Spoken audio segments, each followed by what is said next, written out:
Bonjour à toutes et à tous qui m'écoutez. Pour être certaine que le système fonctionne bien et que tout le monde m'entend, j'aimerais que vous notiez dans la petite fenêtre qui se trouve sur la gauche de l'écran votre nom et la confirmation que vous entendez bien. Je vous invite à prendre à côté de vous de l'eau, parce que c'est important pour bien hydrater les neurones, et à vous installer confortablement. Le webinaire durera 3/4 d'heure, c'est-à-dire que pendant 3/4 d'heure, je vais parler. En même temps, vous êtes invités à interagir dans la petite fenêtre. De temps en temps, je m'arrêterai pour lire ce qui est écrit et pouvoir y réagir. Et alors, à la fin, je garde un quart d'heure pour éventuellement répondre à des questions et pour avoir certaines précisions. Je vais reposer ma question pour si des personnes sont arrivées depuis. Donc, les personnes qui sont là, si elles m'entendent, j'aimerais bien qu'elles indiquent leur nom dans la petite fenêtre de gauche. Parce que je voudrais m'assurer que toute la technique tourne bien, tourne rond. Prenez peut-être votre questionnaire, le questionnaire que vous avez rempli à côté de vous, de manière à pouvoir de temps en temps y faire référence et poser une question par rapport à ça. Bienvenue donc. Ma question de base, c'est: et si votre paresseux était en fait un kangourou? Alors, vous le savez peut-être, le kangourou est incapable de marcher. Il n'est capable que de bondir. Il peut aller très très vite en bondissant. Mais il ne sait pas marcher. Certaines personnes fonctionnent un peu, mentalement en tout cas, parfois sur d'autres plans aussi, comme les kangourous, et bondissent tout le temps. Alors je vais vous inviter à vous plonger un petit peu en vous-même. Vous avez répondu à des questions concernant votre enfant, mais ce serait intéressant de vous poser les mêmes questions pour vous-même. Et ici c'est aussi, est-ce que quand vous étiez enfant, adolescent, vous vous sentiez comme tout le monde ou pas? Vous sentiez-vous à votre place ou pas? Vous sentiez-vous bien en vous-même, bien parmi les autres? Et si vous pouvez expliquer cela en quelques mots, toujours dans la fenêtre de gauche. Donc, je répète la question. Vous-même, dans votre jeunesse, dans votre enfance, vous sentiez-vous comme tout le monde? Vous sentiez-vous à votre place? Vous sentiez-vous bien en vous-même, bien parmi les autres? Pouvez-vous expliquer en quelques mots par écrit à gauche?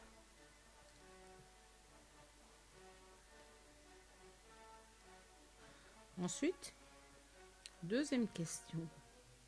Si je vous dis kangourou, j'aurais pu faire avec paresseux ou avec chêne ou éléphant ou caillou, hein, mais si je vous dis kangourou, que se passe-t-il en vous? Voyez-vous quelque chose sur votre écran mental? Entendez-vous des bruits, des paroles? Ressentez-vous des sensations physiques, des émotions? Et là aussi, je vous invite à écrire sur le côté. Donc, que se passe-t-il en vous, à l'évocation, par exemple, du kangourou?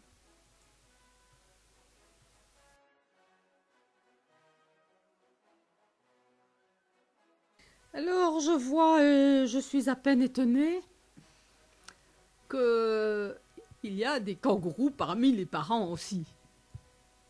Pas très étonnant, puisqu'il y a des caractères héréditaires. Apparemment, il s'agit de caractéristiques spécifiques du système nerveux de ces personnes-là, et qu'il y a un aspect héréditaire là-dedans. Donc, il est assez courant que dans une famille, il y en a plein. Ou enfin, il y en a plus d'un, quoi.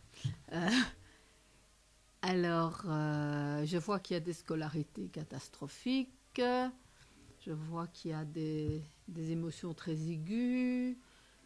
Les gens qui aiment bien aborder plusieurs choses, plusieurs domaines en même temps. Plusieurs projets. La timidité. Alors, je vois aussi une maturation rapide. Oui, oui. Nos kangourous, comme ils bondissent, eh ben, ils bondissent aussi vers une maturité plus rapide, mais pas forcément sur le plan émotionnel, parce que comme ils sont hypersensibles, mais enfin, j'anticipe, hein, ça va venir après, il y a de fortes chances pour que la maturité émotionnelle ait du mal à se stabiliser. Alors, je vois des associations avec le kangourou et on y reviendra. Hein.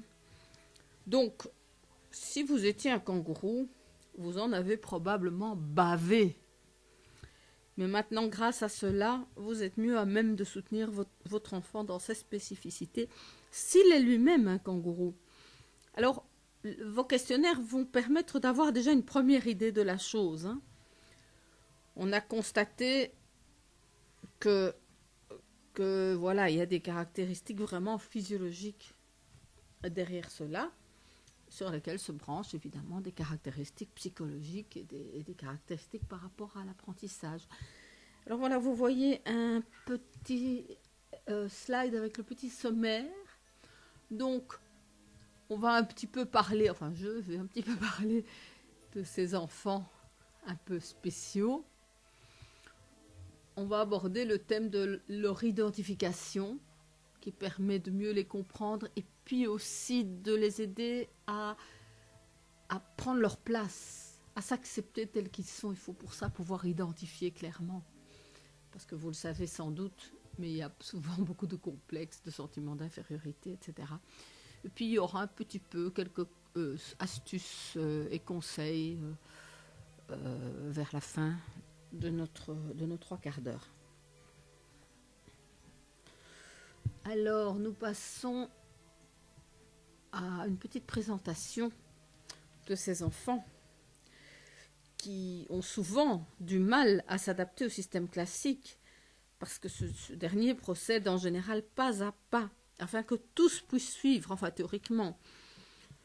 En effet, la majorité des personnes a besoin d'intégrer un savoir-faire ou une connaissance avant de passer à la suivante selon une progression logique, allant du plus facile vers le plus difficile et en ajoutant à chaque pas un élément de connaissance ou de savoir-faire supplémentaire. Il s'agit donc là d'une progression linéaire qui convient au plus grand nombre, mais qui ne convient pas du tout à nos kangourous qui bondissent en permanence dans toutes les directions. Alors, ceci est sur le plan des apprentissages, mais le plus souvent, ces caractéristiques s'allient avec une hyper-émotivité et une hypersensibilité. Elles ont tendance à générer de l'incompréhension entre lui-même et les autres, parce qu'ils ne sont pas sur la même longueur d'onde. Donc notre kangourou s'intègre difficilement. Certains couplent cela avec une tendance au renforcement sur eux-mêmes et se retrouvent très isolés, et d'autres, qui veulent à tout prix s'intégrer, développent des fortes capacités d'adaptation. Alors en soi, évidemment, c'est bien d'être capable de s'adapter, à condition que ce ne soit pas au prix d'un effacement de soi-même, que ce ne soit pas... On voit des enfants, par exemple, qui savent lire avant les autres, qui savent lire avant d'entrer à l'école primaire, et quand les autres lisent des syllabes et disent voilà, je vais prendre la phrase ici, et qui sont ces enfants. Bon, la plupart lisent comme ça en début de primaire, ce qui est tout à fait normal. Et nos petits kangourous qui savent déjà lire peut-être couramment, certains d'entre eux, hein, pas tous, hein, qui savent lire couramment, euh, ils entendent que les autres, dès qu'ils ont lu une syllabe, ils sont approuvés par le professeur, eh bien ils vont se mettre à lire comme les autres, syllabe par syllabe, déchiffrer syllabe par syllabe, alors qu'ils sont capables de lire un livre et de le comprendre sans problème. Bon, encore une fois, c'est pas tous les kangourous qui sont capables de lire. Ceux qui veulent s'intégrer, eh bien, parfois, ils renoncent à leur spécificité. Ils font semblant d'être comme tout le monde. Donc, s'ils y croient, si je puis dire, à leur rôle, s'ils se mettent à y croire, ils étouffent quelque chose qui leur est vraiment personnel. Ils n'arrivent plus à vraiment être qui ils sont. Bon, en psychologie, en psychanalyse, c'est Winnicott qui a introduit la notion de faux self. Donc on développe un faux moi. Et évidemment, le fait de développer un faux moi ne facilite pas le bonheur et ne facilite pas le sentiment d'être bien qui on est. C'est toujours on peut avoir l'impression d'être un usurpateur. Et on l'est peut-être, hein, puisqu'on joue un rôle qui n'est pas vraiment soi-même. Qui sont ces kangourous? Je reprends pour préciser que j'ai choisi de métaphoriser comme ça ces enfants et adolescents, ou d'ailleurs adultes, hein, parce qu'il n'y a pas de raison, ça ne s'arrête pas avec l'âge, que l'on appelle aujourd'hui en Belgique à haut potentiel, en France on dit peut-être plus souvent surdoué, avant on disait précoce, mais enfin ce terme est en train de tomber en désuétude parce qu'il n'est pas tout à fait adapté.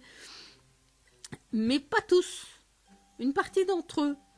Ceux dont la prédominance est, comme on dit aujourd'hui, cerveau droit. Je mets des guillemets parce que neurologiquement c'est un peu plus complexe que ça, mais enfin je crois que actuellement cette notion est assez connue. Donc qui marquent une intelligence globale plutôt qu'analytique.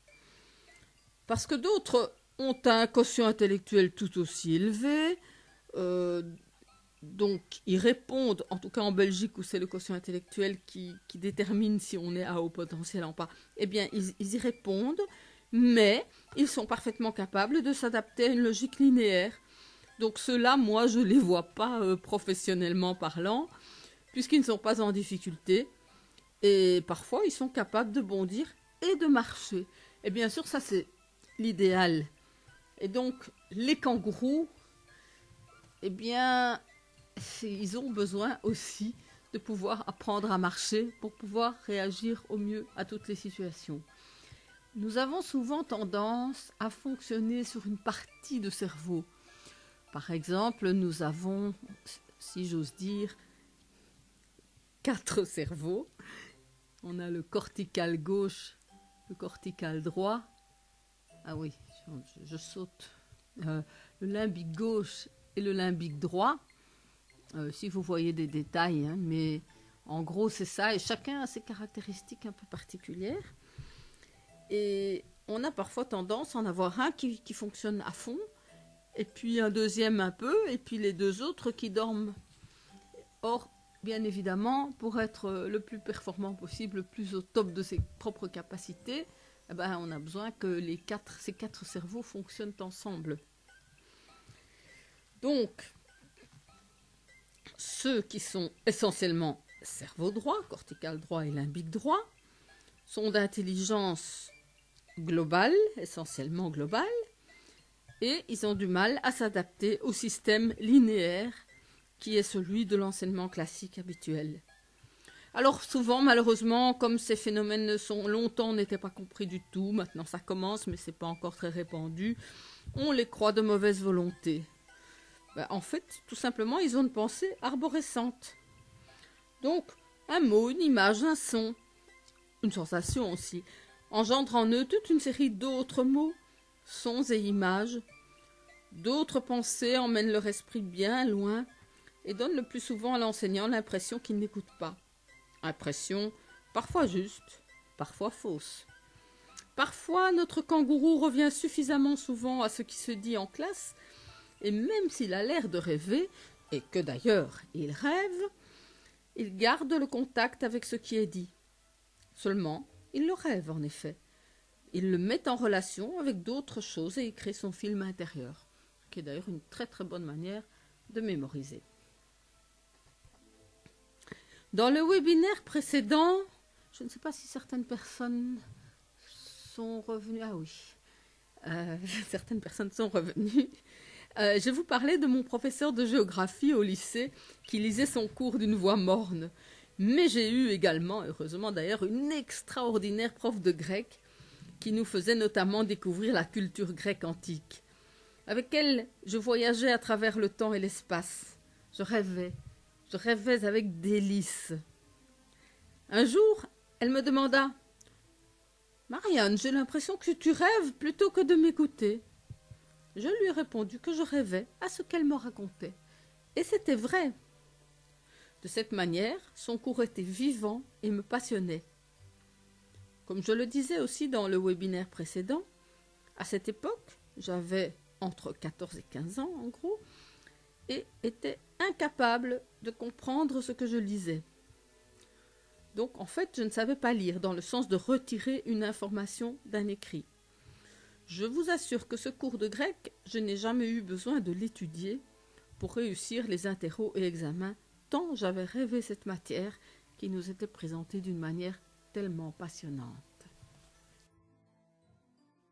Certains de vos kangourous, avec certains professeurs qui les intéressent, sont capables de rêver ainsi et connaissent leurs leçons sans avoir besoin de les étudier. Attention, ce n'est pas ce que je conseille, je leur recommande de revoir et surtout veiller à mémoriser les aspects moins passionnants, style, date, nom, etc. D'autres kangourous, par contre, et principalement lorsque le professeur ne les passionne pas, partent dans des rêves dont le sujet progressivement les éloigne du sujet de cours. Le phénomène est bien sûr nettement moins productif sur le plan de la réussite des contrôles et des examens. Ceci dit, il n'y a pas que les kangourous qui rêvent en classe. Simplement, ces derniers ne peuvent s'empêcher de partir dans 36 000 directions à la fois, ce qui leur donne un tableau général des plus riches, mais parfois complètement déconnecté de l'objet spécifique du cours. L'imaginaire est souvent leur premier monde. On ne sait pas trop s'ils ont les pieds quelque part sur notre planète ou s'ils sont complètement ailleurs. Donc ce n'est pas étonnant s'ils dévorent la littérature fantastique, les films fantastiques et les jeux vidéo du même acabit. Et dans votre questionnaire, vous aviez une question là-dessus. Cela ressemble plus à leur monde. De plus, les émotions qu'ils y vivront sont canalisées.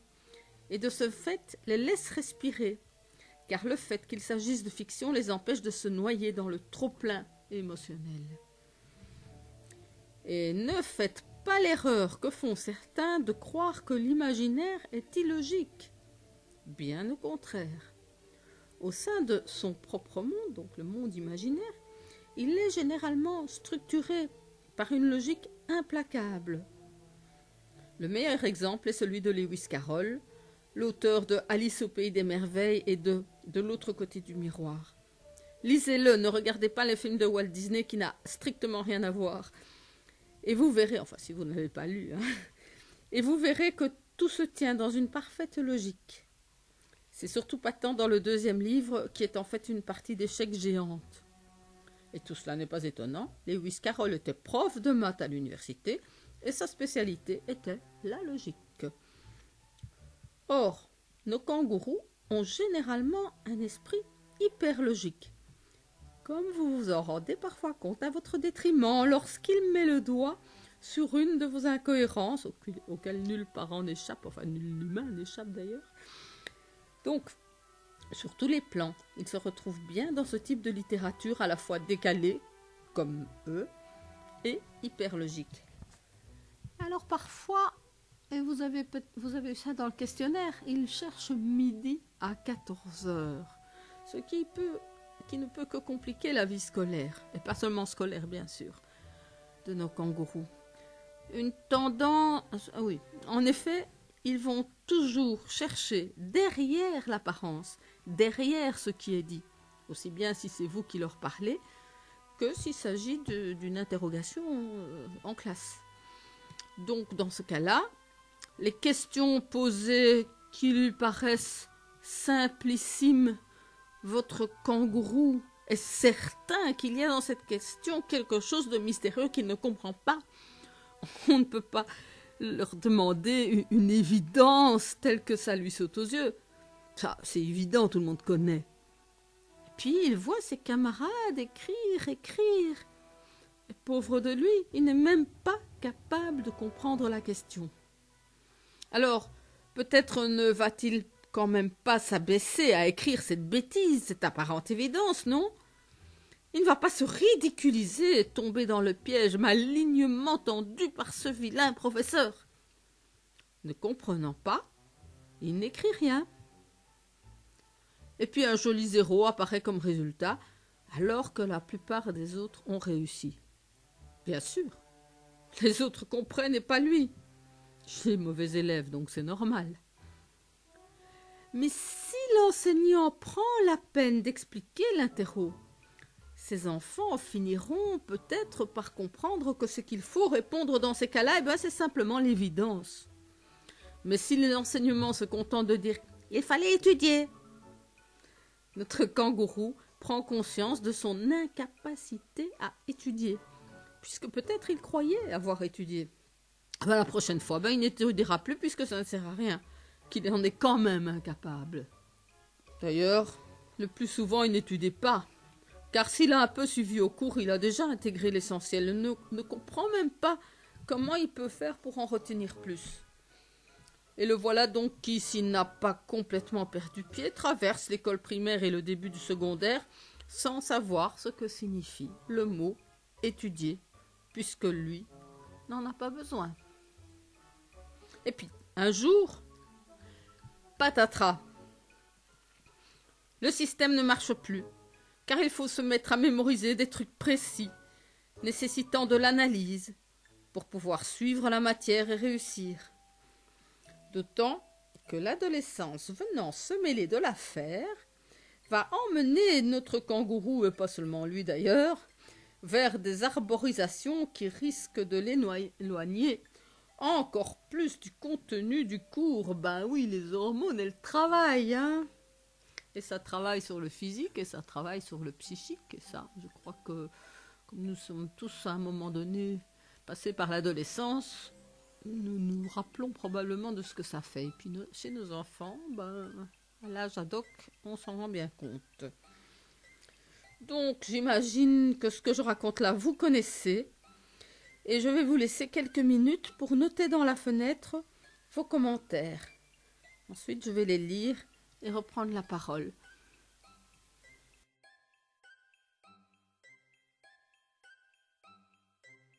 J'aime bien qu'on intervienne, j'aime bien savoir un peu qui est en face de moi, parce que moi je ne vous vois pas, je ne vous connais pas, sauf exception. Et donc je ne sais pas ce qui se passe pour vous et quelle est votre expérience.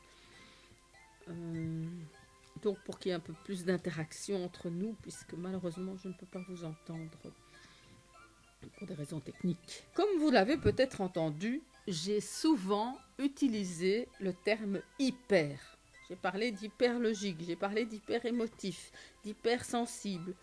Si je n'ai pas dit hyper-imaginatif, c'était juste que ça n'était pas venu bien dans la phrase que j'avais utilisée. Lorsqu'il est triste, le kangourou est hyper triste. Ça paraissait dans votre questionnaire, hein. Beaucoup d'entre eux sont familiers, malheureusement, des scénarios suicides. Heureusement, lorsqu'il est joyeux, il est aussi hyper joyeux. S'ils sont angoissés, ils ne le sont pas à moitié. Et s'ils sont violents, le plus souvent, hélas, ils le seront efficacement. Mais il est aussi possible que votre enfant soit un kangourou caché. S'il tient absolument à s'intégrer, il a appris à cacher ses caractéristiques qui lui apparaissent tel un handicap. Il va donc faire semblant. Peut-être réussira-t-il à faire semblant d'être parmi les meilleurs. Peut-être, au contraire, ses mauvais résultats scolaires le rangeant dans la catégorie des bons à rien, il va se mettre à jouer au voyou. Et s'il joue bien, je vous laisse imaginer les conséquences. Et comme leurs potentiels sont à la fois hauts et multiples, c'est souvent avec brio qu'ils incarneront le ou les rôles qu'ils se sont choisis. De là donc l'importance de détecter le plus tôt possible qu'ils sont des kangourous, afin de pouvoir les aider à découvrir et assumer qui ils sont. Parmi vous, certains savent déjà de sources sûres que leurs enfants sont des kangourous. Ils lui ont fait passer un bilan d'identification et le résultat s'est avéré positif. Après, il y a le problème de l'accompagnement qui se pose. Bon, on sait maintenant, et qu'est-ce qu'on fait avec ça? D'autres parmi vous ont un soupçon, mais n'ont pas encore pu ou voulu, ou enfin voilà, ça ne s'est pas présenté sur leur chemin, de vérifier cela d'une manière plus objective, plus scientifique, comme on dit. Enfin, je mets des guillemets parce que ça se discute. Il y a beaucoup de paramètres qui entrent en jeu, mais enfin voilà. Et étant donné le mal-être de la plupart de ces enfants et adolescents, et leur sentiment d'infériorité, qu'ils camouflent souvent, mais qui les habitent la plupart du temps, il me paraît important d'établir un bilan qui donnera un résultat incontestable et en Belgique reconnu par le ministère, ce qui peut permettre parfois d'avoir accès à certains remboursements mutuels lorsque nécessaire, etc. etc. Ou quand il y a des écoles, il n'y en a pas des masses, mais qui ont un projet particulier pour les élèves qui sont reconnus comme HP, il faut qu'ils aient une reconnaissance patentée, officielle, établie par un psychologue avec test à l'appui, etc., etc. Alors ils ont accès à certaines structures spécifiques pour eux au sein de l'école, en général au sein de l'école, quoi. Et aussi, ce qu'il y a, c'est que avec ce sentiment d'infériorité, ils ont parfois l'impression de ne pas être à la hauteur, d'être plus bêtes que les autres. Ils pourront se souvenir qu'ils ont été testés et qu'il apparaît très clairement que le fonctionnement de leur cerveau, de leur intelligence est différent de celui de la majorité, notamment de par une hypersensibilité, mais qui n'est certainement pas moins performant. Et ça peut quand même, quand on est repris régulièrement par des sentiments comme ça, désagréables, d'infériorité, qui peuvent nous faire perdre les moyens, c'est quand même pas mal de pouvoir se rappeler « Ah mais non, mais c'est pas vrai, je suis pas plus bête que les autres, je suis juste différent ».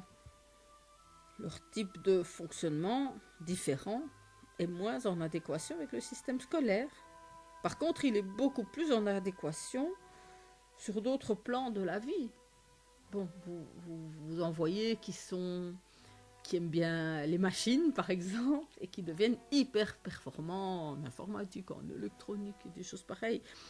Vous en voyez qui sont des amoureux de la nature et qui deviennent hyper performants par rapport à la nature. Vous en voyez qui ont des talents artistiques et deviennent des grands artistes. Que ce soit reconnu commercialement ou pas, ça c'est une autre histoire, mais ils ont tout ce potentiel. Et alors, quand quelque chose leur plaît, ils sont facilement passionnés. Et comme ils sont passionnés, ils y vont à fond, ils sont très performants. Donc, ça a des inconvénients, mais ça n'a pas que des inconvénients, bien au contraire. Et heureusement d'ailleurs, il y a aussi une série d'avantages. Simplement, trouver leur chemin sera moins évident que pour l'enfant qui a une intelligence linéaire. Il suit son chemin scolaire, il est relativement plus ou moins bien sûr à l'aise, et il va être guidé, et en général, ça peut se passer sans trop de difficultés. Je ne veux pas dire que nos kangourous sont les seuls à éprouver des difficultés, très loin de là, mais disons que il est rare que leur chemin soit tout lisse. Après, une fois que c'est identifié, il y a tout un travail à faire afin de pouvoir rebondir sur les matières et processus d'enseignement de l'école. À ce prix, leur scolarité deviendra plus légère à vivre et générera de meilleurs résultats qui leur ouvriront des portes, les portes de ce qu'ils ont envie de faire de leur vie professionnelle et extra-professionnelle, bien sûr. Ils sauront mieux également comment vivre avec les autres par-delà les différences. Mais pour ça, il faut qu'ils sachent quelles sont leurs spécificités et qu'il soit quand même un peu guidé. Sans guidance, c'est vraiment très difficile. Enfin, avant, on ne savait même pas que ça existait, hein, et il y en a qui s'en sont sortis malgré tout. Mais c'est moins facile que pour tout un chacun. Alors évidemment, bon, vous avez vu que je travaille pour l'espace kangourou d'Athanor et que Athanor propose ce service de bilan, bien sûr. Et donc, nous y faisons passer le test de QI et on le complète par un test d'écoute. Et ça, vous trouverez sur le site La Mélodie du Savoir. Donc, c'est par rapport à la méthode Tomatis dont certains auront peut-être entendu parler. Un questionnaire pour mieux détecter la partie du cerveau. Donc, je parlais de cortical gauche ou droit, limbique gauche ou droit, qui est le plus utilisé par cette personne-là dans son travail scolaire essentiellement. Et puis d'autres tests et questionnaires selon nécessité, notamment par rapport à l'émotionnel, à la vie affective et aussi aux intelligences multiples. Et après, bien sûr, on envisage les pistes qui pourront aider ce jeune kangourou dans son évolution. Alors, et ensuite, lorsqu'on sait, si votre enfant n'est pas un kangourou, soyez soulagés. Votre avis de parents sera plus facile et leur vie à eux sera plus facile aussi. Chez Athanor, il y a aussi un service pour accompagner ces enfants-là, ou ces adolescents, hein, même des adultes. Hein, il n'y a pas vraiment de limite d'âge, mais j'ai plus souvent des enfants et des adolescents qui viennent.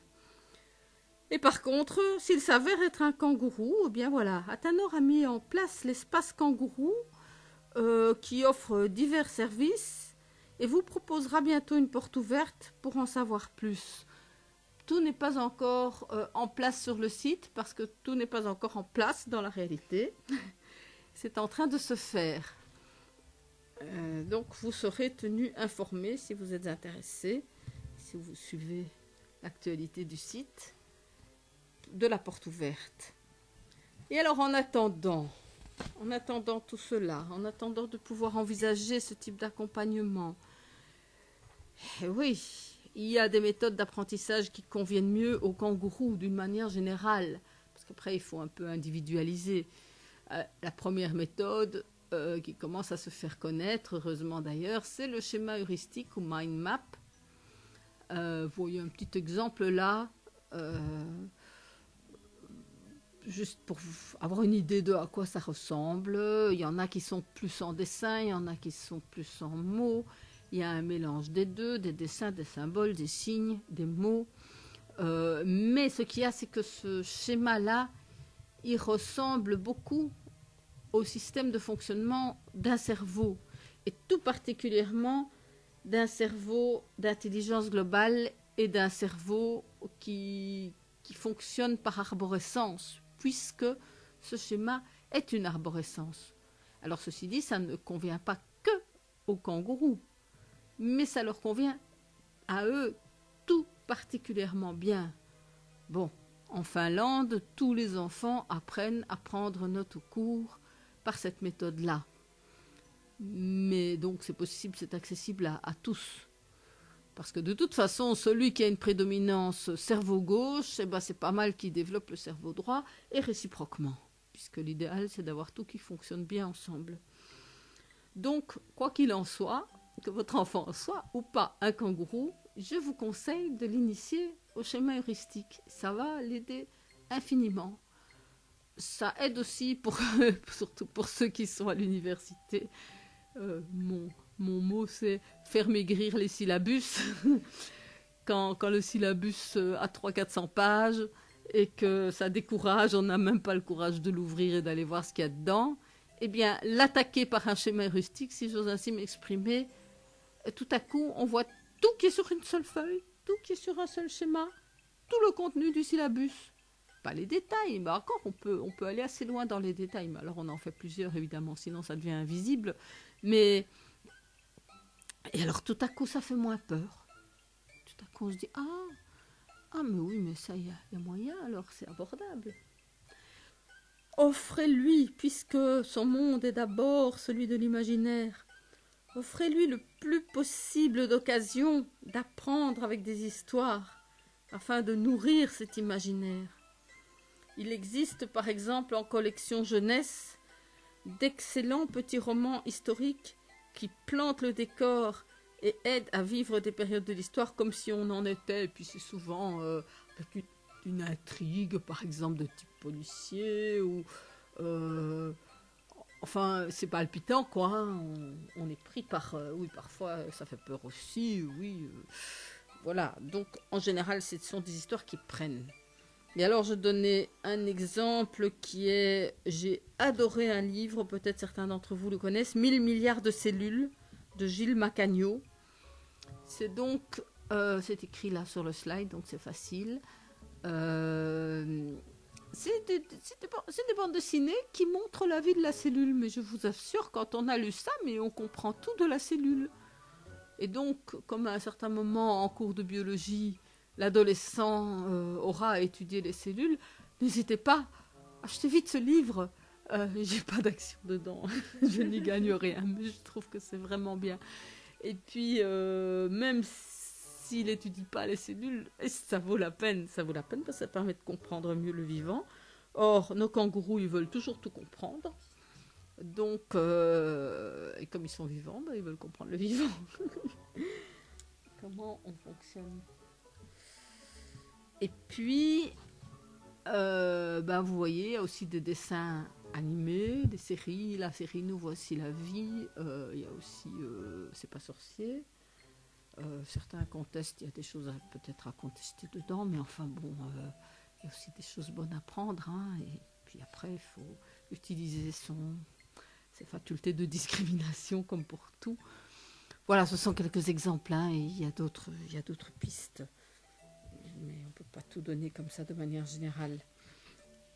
Et puis alors après, il sera important aussi de travailler sur l'émotionnel, de manière à pouvoir un peu gérer ses émotions, de manière à mieux pouvoir communiquer avec les autres à l'école ou ailleurs. Par exemple, certains d'entre vous ont des kangourous explosifs. Donc, la moindre chose qui les interpelle, qui leur tape un peu sur le système, ils pètent les plombs et parfois, parfois ils se mettent à attaquer tout le monde, à devenir violents. Et bon, ça facilite pas les rapports humains. D'autres qui, au contraire, sont tellement mal à l'aise par rapport aux autres qui vont se replier dans leur petite bulle. Bon, ça ne rend pas très, très agréable le temps passé avec les copains. Et c'est pour ça que je vous demandais aussi si vos enfants aimaient les récréations. Parce que quand un enfant dit « je n'aime pas les récréations », alors là, vous pouvez déjà vous dire que c'est pas terrible avec les copains de classe, quoi. Donc, il y a vraiment du travail à faire sur le plan émotionnel. Alors, un petit conseil en plus par rapport à toutes ces choses-là, eh bien, bon, il y a 1000 choses à faire, mais une pour laquelle moi j'ai un petit faible, ce sont les arts martiaux. Si l'enfant ou l'adolescent, ou l'adulte d'ailleurs, a tendance à devenir violent quand il pète les plombs, eh bien, pratiquer un art martial, ça va l'aider à gérer tout cela, à se centrer et à canaliser l'énergie, à canaliser le flot et le flux émotionnel. Donc je ne saurais trop recommander. Moi j'ai un amour particulier pour l'aïkido, que j'ai pas mal pratiqué, qui est une véritable école de sagesse. Et en même temps, on travaille, le physique suit, on apprend à faire fonctionner ensemble tout ça, corps et esprit. Voilà, et bien sûr il y a d'autres voies. Hein. On conseille souvent pour les hauts potentiels l'escalade. Parce que ça les aide à relever des défis, à savoir qu'ils peuvent y arriver. Et donc voilà, c'est un des classiques. Beaucoup se sentent bien là-dedans et ça les aide vraiment dans leur évolution. Oui, par ailleurs, c'est un sport complet, comme aussi la natation d'ailleurs, parce que en plus, il y a l'élément aquatique qui rappelle quand même ce qu'on a vécu dans notre vie intra-utérine, n'est-ce pas? Même si on ne s'en souvient plus. et qui donc est quelque chose d'apaisant en soi. Donc c'est aussi quelque chose à favoriser, passer du temps dans l'eau, bien sûr, ça dépend toujours des personnes, mais c'est à envisager en tout cas. Pour aller plus loin, aux vacances de Pâques 2014, nous ferons un atelier préparation aux examens, donc qui s'adresse aux enfants, aux adolescents du secondaire et aux enfants, alors en Belgique, moi je parle ici pour la Belgique, de 5e et 6e primaire, donc normalement c'est au bout de la 6e primaire que les enfants doivent passer le CEB, donc certificat d'études de base, mais certains de ces kangourous qui ont tendance à s'ennuyer à l'école parce que il n'y a pas de défi pour eux, enfin bon, c'est répétitif, oui, parce qu'ils reprochent souvent au professeur de répéter trop souvent la même chose, mais le professeur fait ça parce que la majorité des personnes et des enfants, en l'occurrence, des adolescents, ont besoin qu'on leur répète plusieurs fois la même chose, mais le kangourou, ça l'énerve qu'on répète plusieurs fois la même chose. Donc, les enfants de 5e année primaire en Belgique ont le droit de passer le CEB. Et à ce moment-là, s'ils ne l'ont pas réussi, c'est pas grave, ils repasseront en 6e et ça aura fait un bon exercice. Et s'ils l'ont réussi, ça y est, ils vont plus vite en secondaire. Alors je sais, ce sont des choses qui se discutent. Faut-il aller plus vite? Faut-il pas aller plus vite? Ça se discute parce qu'évidemment, en moyenne, l'enfant de 5e primaire a 10 ans. Bon, il va se retrouver, il va sauter une année, l'enfant de 6e primaire a 11 ans, l'enfant de première secondaire a 12 ans, donc il va se retrouver au bout de ses 10 ans plus ou moins avec des enfants de 12 ans qui sont déjà peut-être, chez qui les hormones travaillent un peu plus déjà, et bon, c'est quelque chose qui se discute. Mais l'enfant qui s'ennuie à l'école, l'enfant qui commence à prendre l'école en horreur, ça risque de gâcher beaucoup de choses dans l'avenir de sa scolarité. Et comme la scolarité, on y passe quand même un petit temps, on y passe quelques heures par jour, ça prend une bonne part de la vie du jeune. Donc ce serait vraiment dommage qu'il se sente malheureux dans ce contexte-là, parce que ça va entamer tous les autres domaines de sa vie. Oui, il passera normalement au moins 12 ans dans le secondaire, je veux dire dans l'école, primaire plus secondaire, plus les 3 ans de maternelle éventuellement. Ce serait pas mal de l'aider à ne pas rallonger ça, et dans certains cas, à le raccourcir. Alors bien sûr, je parle ici d'enseignement classique, parce que il est évident que dans certaines écoles à pédagogie alternative, ça ne se passe pas de la même façon. Le kangourou peut s'y retrouver beaucoup mieux parce qu'il n'est pas coincé dans une seule manière de faire qui est linéaire. Il peut sauter, il peut s'exprimer artistiquement, selon les pédagogies, mais enfin, voilà, il a toujours autre chose à faire que juste apprendre une matière pas à pas. Mais bon, c'est pas la majorité qui peuvent se permettre d'être dans des écoles pareilles, parce qu'il n'y en a pas suffisamment, il n'y en a pas partout. Et donc, je reviens à nos vacances de Pâques qui arrivent à grands pas, et la première semaine sera consacrée à un atelier de préparation aux examens, comme je disais, soit de fin de primaire, soit de n'importe quelle année de secondaire, et avec des outils et méthodes qui sont particulièrement adaptés à nos kangourous, sans pour autant laisser tomber les pas kangourous qui ont aussi des examens à passer, et c'est pas toujours facile pour autant. Par ailleurs,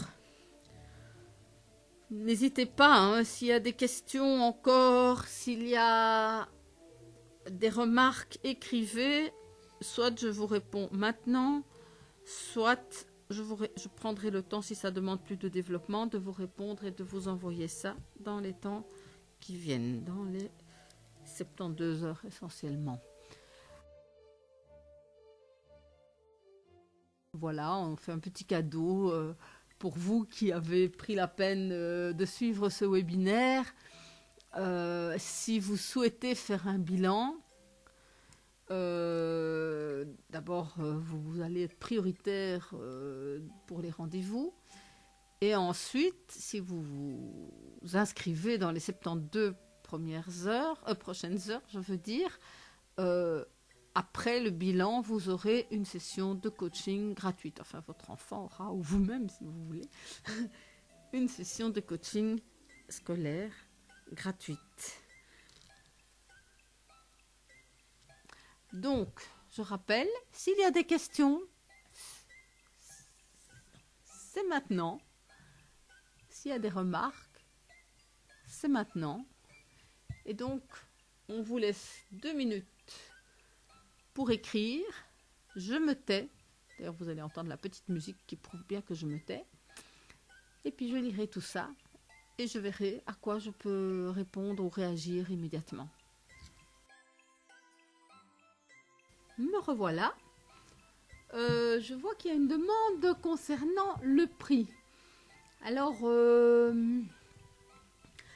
le prix de l'ensemble du bilan, si on prend tout d'un coup et si on ne prend pas séance par séance, parce qu'on peut décider de ne faire que le test de QI ou que autre chose, mais si on prend l'ensemble du bilan, c'est 300 €. Les séances individuelles de coaching ou de thérapie, parce que c'est un peu à cheval entre les deux, c'est 50 € de l'heure, mais donc la première sera gratuite. Alors, je me suis laissé dire qu'actuellement, Saint-André était devenu pas mal pour les kangourous. L'Assomption, moyen, je dirais. D'après, attendez, je suis pas dedans, hein, c'est parce que je vois qu'ils sont attentifs aux jeunes, hein, c'est pas ça. Mais au niveau scolaire, je ne sais pas si on arrive à les passionner suffisamment. Mais Saint-André, qui avant était très steiff, comme on dit à Bruxelles, donc très rigoriste et très classique élitiste, je me suis laissé dire qu'ils avaient pas mal changé, qu'il y avait beaucoup de vie et d'ouverture actuellement. Bon, je ne peux pas le garantir. Maintenant, là où il y a un projet spécifique au potentiel, j'allais dire kangourou, mais eux ils disent pas kangourou, c'est Saint-Boniface à Ixelles qui donne en partie rue du Viaduc et puis l'autre rue, je ne sais plus, mais enfin par là.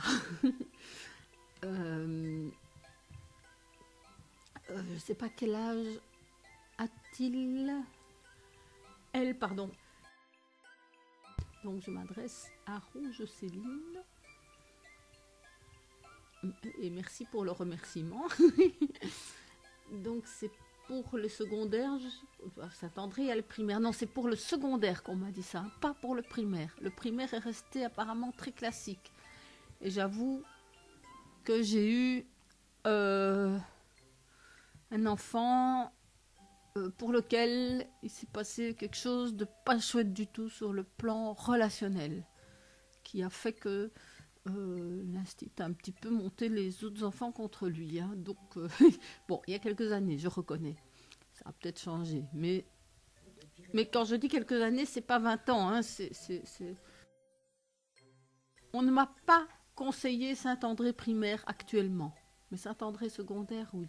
11 ans. Donc, c'est une question par rapport à l'année prochaine, j'imagine. À son entrée en secondaire. Oui, pour son entrée en secondaire. Et elle est à quelle école actuellement?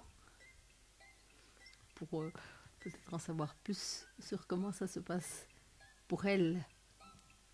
Parce que parfois, il faut aider. Ah, au Cèdre. Ah oui, je comprends. Je comprends que... Pardon, désolée, mais je comprends qu'elle s'y ennuie. Si c'était sur Boisfort, bah oui, j'allais conseiller la Sapinière.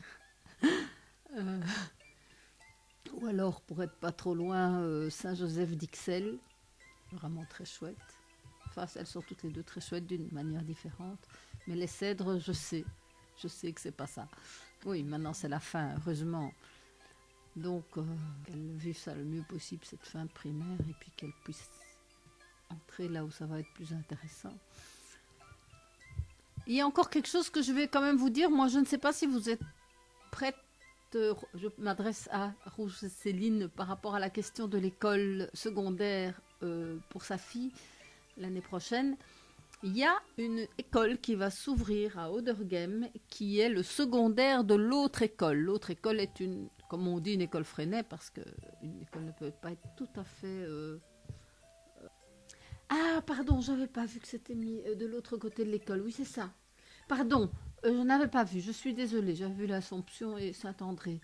Mais de l'autre côté de l'école, oui, parce qu'ils sont dans une perspective d'école Freinet, donc ils vont d'office laisser beaucoup plus de place à, à la créativité, ils vont être plus attentifs au relationnel, à l'émotionnel, avec des choses un peu plus intéressantes que ce qui se fait d'habitude. C'est vrai que en sixième primaire, si elle avait été à l'autre école, euh, elle aurait eu à terminer l'année sur un chef-d'œuvre. Bien sûr, elle devait passer le CEB aussi, puisqu'il est devenu incontournable. Mais à l'école, ceux de l'autre école, ils font un chef-d'œuvre qu'ils présentent oralement devant toute l'école en fin d'année. Et ça, c'est quelque chose qui convient à nos kangourous. Parce que là, ils ont des recherches à faire. Et alors, ils choisissent le sujet qui les passionne. Et puis, ils font leur travail écrit, puis ils présentent ça. Et en plus, quel apprentissage de l'autonomie, de l'organisation. Donc, mais ça, c'est trop tard. Mais bon, je pense que passer le secondaire là, ça doit valoir la peine. Maintenant, il n'existe pas encore, ils ouvrent en septembre. Hein. Je ne peux pas dire comment ils fonctionnent aujourd'hui en secondaire, puisqu'ils n'existent pas encore en secondaire, mais ça, a priori déjà, enfin, je veux dire que il y a souvent plus de vie dans ces écoles-là pour diverses raisons, parce que d'abord, il y a une équipe pédagogique motivée, parce que comme il est demandé plus à ces gens-là qu'aux autres, ce sont d'habitude des gens motivés qui enseignent là-dedans. D'autre part, il y a des enfants de parents motivés. Parce que les parents qui vont chercher une école un peu particulière, qui prennent le temps de chercher et qui ne se contentent pas de l'école du coin, ben, ce sont des parents qui en veulent pour leurs enfants. Et donc, du coup, ça crée une autre atmosphère parmi les enfants. Ce qui fait que ceux qui sont un petit peu pas dans les normes habituelles, bah, d'abord ils vont pas être les seuls à ne pas être dans les normes, ce qui fait qu'il y aura d'autres normes. Et oui, donc je conseille, vraiment je conseille. Donc vous allez encore avoir 2 minutes de petite musique et après je lirai si quelque chose est apparu et je réagirai. Et puis je passerai la parole à ma collaboratrice Julie qui s'occupe des aspects plus administratifs, techniques, etc. et qui va vous donner toutes les précisions plus concrètes. Donc, je ne vois plus de nouvelles questions. Évidemment, ben voilà, Athanor est là, nous sommes là. Il est toujours possible par la suite de te poser des questions par mail ou via le site. Et maintenant, ou par téléphone bien sûr, et les numéros sont là. Donc maintenant, je passe la parole à Julie. Bonjour à tous et toutes, Julie Friend. Voilà, moi je vais vous expliquer un petit peu plus tout ce qui est les informations techniques, hein, ou quoi, qu'est-ce, comment. Donc si vous allez sur le site d'Athanor Pédagogie qui est le www.athanor-pédagogie sans accent sur le e.be, là vous verrez qu'il y a différents onglets, dont un onglet qui parle bien sûr des kangourous, l'espace kangourou. Et dans cet onglet, vous avez bien sûr tout le détail sur le bilan, sur les différents tests qui sont effectués dans ce bilan, sur les coûts aussi de chacun des tests. Et vous avez la possibilité sur le côté droit de la fenêtre de soit payer directement un bilan complet pour votre enfant et de vous assurer que c'est réservé, que c'est fait et d'attendre que Marianne vous appelle dans les 24 à 48 heures suivantes pour prendre rendez-vous avec vous. Soit vous pouvez aussi simplement vous inscrire pour avoir un petit peu d'informations en plus, pour poser vos questions à Marianne et avoir ses coordonnées complètes. Donc n'hésitez surtout pas à aller voir le site. Le site a toutes les informations qu'il vous faut pour faire passer un bilan complet à votre enfant ou même juste une partie de ce bilan. Vous pouvez commencer par la première consultation et aviser de là. Pour le test d'écoute, la mélodie du savoir, même chose, donc toujours sur le site www.athanor-pédagogie atanor-pédagogie.be, vous avez un onglet qui s'appelle la mélodie du savoir, où expliquer cette superbe méthode du son pour aider à la concentration, aider à l'apprentissage, et qui fait partie notamment des tests qui sont d'office incorporés dans le bilan complet pour votre kangourou. Donc voilà, n'hésitez surtout pas à envoyer un email à Marianne. Il y a une petite boîte email sur le site. Vous pouvez vous inscrire assez facilement. Il suffit juste de mettre un nom et une adresse. Et voilà, vous aurez directement un mail automatique vous confirmant votre inscription et on pourra répondre à toutes vos questions comme ça. Toute l'information de contact se trouve également sur le site dans la page contact, donc que ce soit le téléphone, l'adresse où vous rendre pour faire le bilan à votre enfant, etc. Tout se trouve là dans la partie contact. Donc si vous avez encore d'autres questions, n'hésitez pas, je vais encore attendre une trentaine de secondes de voir si quelqu'un aurait vite un petit truc technique qu'il n'a pas compris ou qui aurait vraiment besoin d'un coup de main. Et puis je vous souhaite à toutes et tous une très très bonne soirée et j'espère que ce petit webinaire sur mon enfance kangourou vous a plu et vous a interpellé. Au revoir.